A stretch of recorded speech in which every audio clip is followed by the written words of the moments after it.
So up until now, we've been looking at graphs that have already been given to us.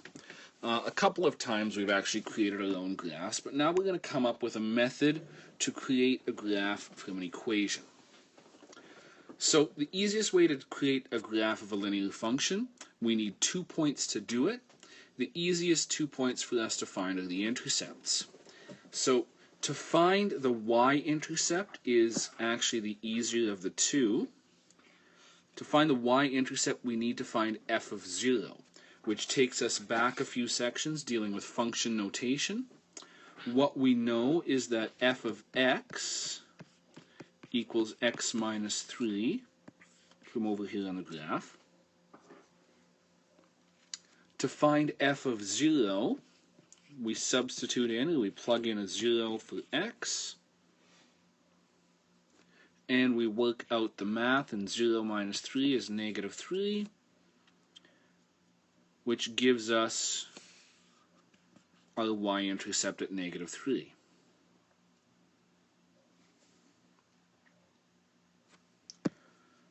We'll do the x-intercept in gold just to make things a little clearer. To find the x-intercept, we need to find the point at which f of x equals 0.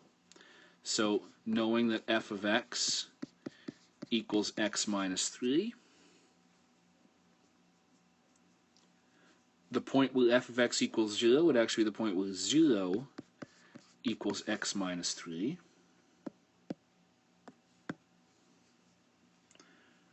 Needing to get x by itself, we have x minus 3. To counter that, we'll add 3 to both sides, and we get that x is 3, which gives us that x-intercept as 3. I've already drawn the line connecting those, but if we didn't have that, we'd take a ruler, put it between those 2 points, and connect them.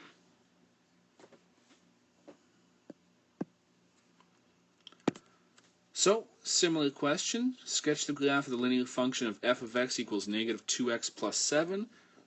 We need to find both the x-intercept and the y-intercept. So to find the y-intercept,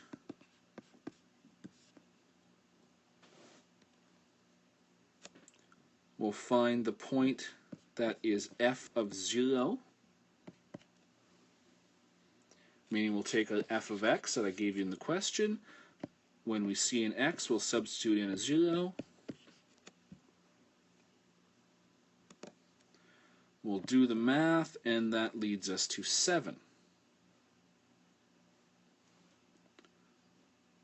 So the y-intercept is at 7. We go on the y-axis, the vertical axis. We go to 7, and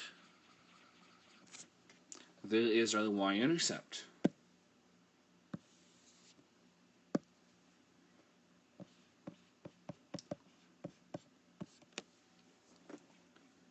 To find the x-intercept, we need the point at which f of x equals 0, otherwise known as, we'll plug in 0 for f of x.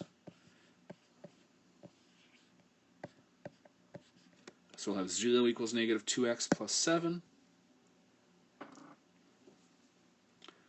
Needing to get x by itself, we'll subtract 7 from both sides. And so we get negative 7 equals negative 2x.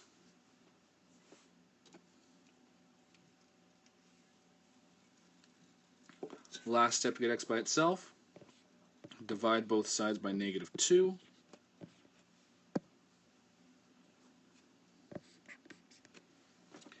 Now negative 7 divided by negative 2 does not work out to a whole number, and that's okay.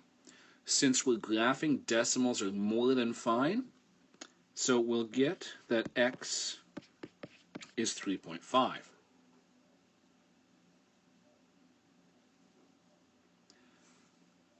To put that on the graph, we'll go to 3.5 on the x-axis. Yes, we'll have to estimate a little bit.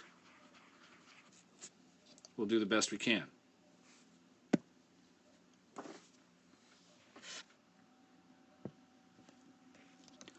Last step is to connect those points. Ideally, you'll use a ruler. I'm not able to do that because I'm drawing this on my iPad, but I'll do the best I can.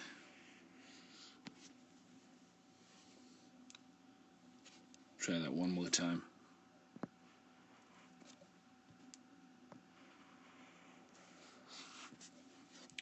Now it's supposed to be a straight line. It's supposed to pass through those 2 points exactly in the middle, but you get the idea. The last thing we need to do anytime we draw a line is we need to add arrowheads to the end, because this line does carry on forever. This is just the small piece that I chose to draw of it.